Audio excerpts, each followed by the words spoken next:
자, 두 번째 이어서 생물과 환경 관계에 대해서 알아보도록 하겠습니다. 먼저 빛과 생물 관계부터 알아볼 건데요.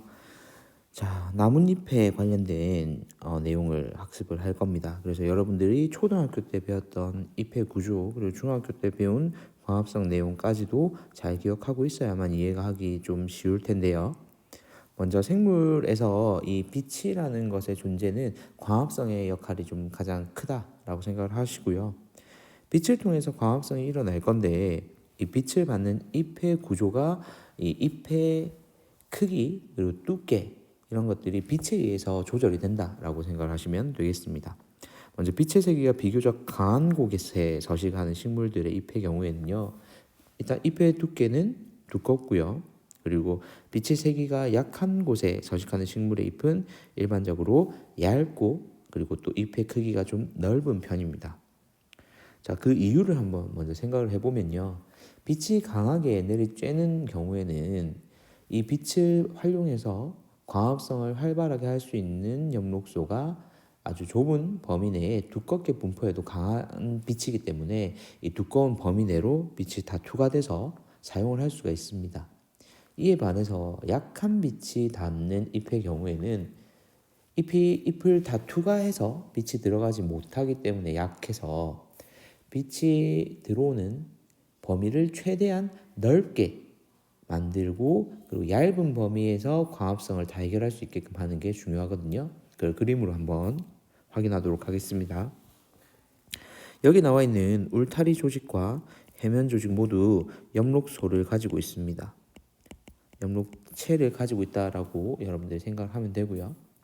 자, 이 엽록체에서 광합성이 일어날 건데요. 지금 여기 보면 울타리 조직이 굉장히 두껍게 지금 뭐 여기에서는 간단히 보면 두 겹 정도로 우리가 볼 수 있는데요. 얘는 이렇게 되더라도 들어오는 빛이 강하기 때문에 두 번째 아래층까지도 빛이 들어올 수가 있습니다.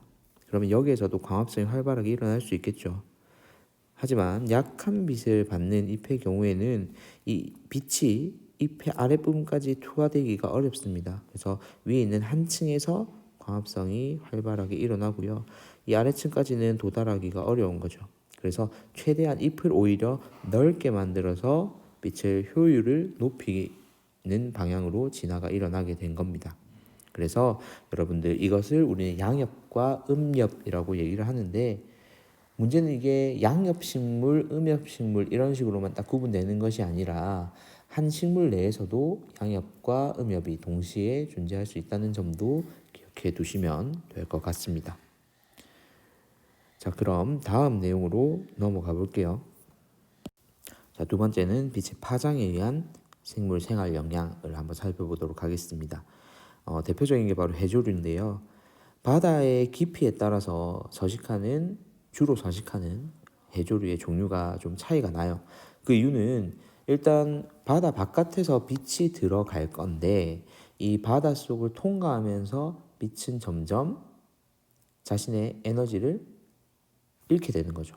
그러면 깊이까지 들어간 빛을 활용할 수 있는 식물들이 따로 발달을 하는 거죠.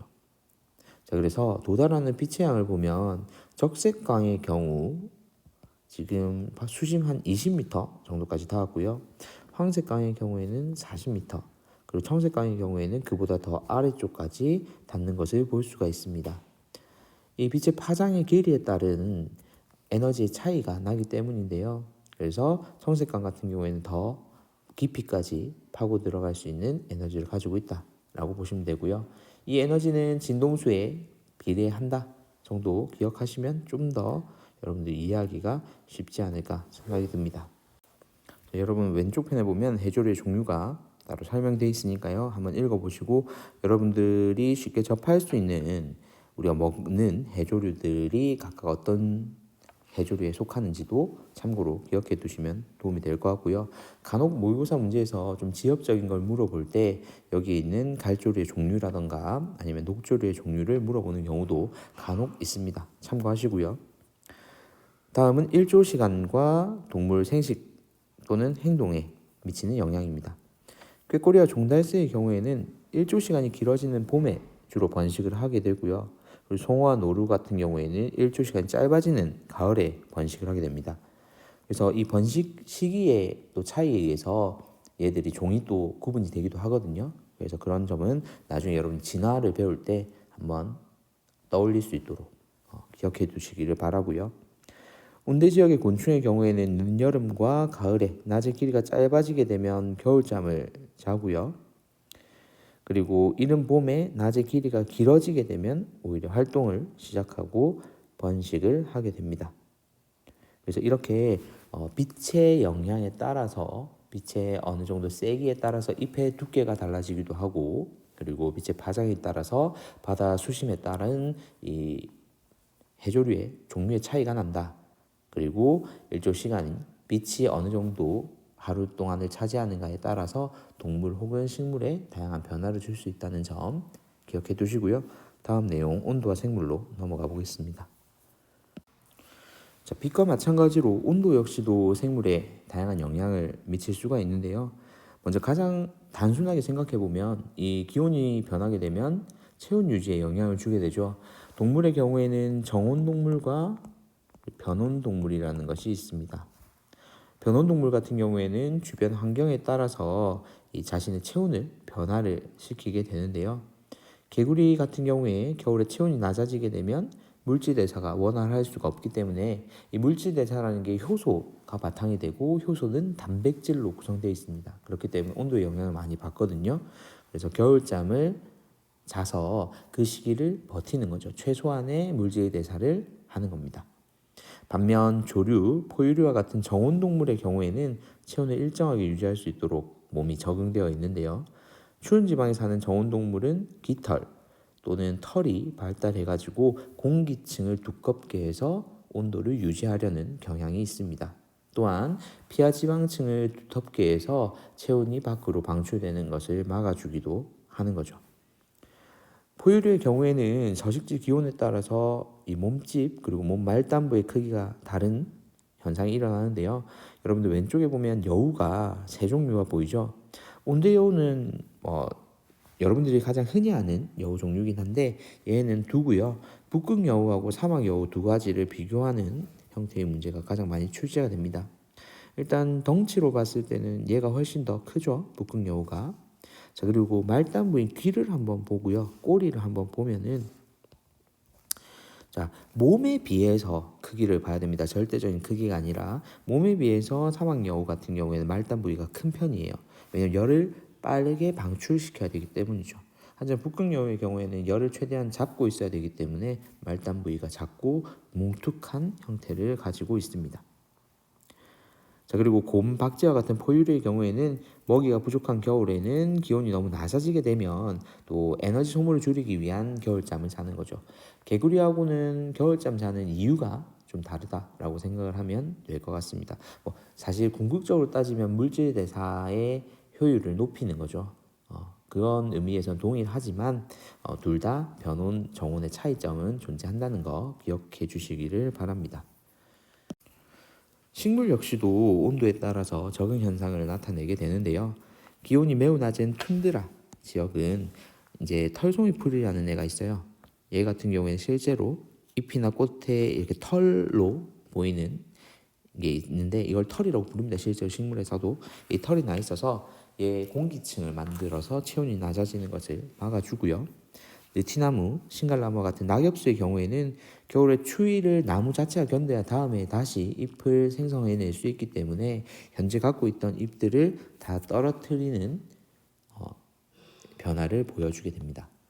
그리고 동백나무라든지 사철나무 같은 상록수의 경우에는 잎의 큐티클층을 아주 두텁게 해서 보면 잎이 되게 맨들맨들한 빛깔을 내는 편입니다.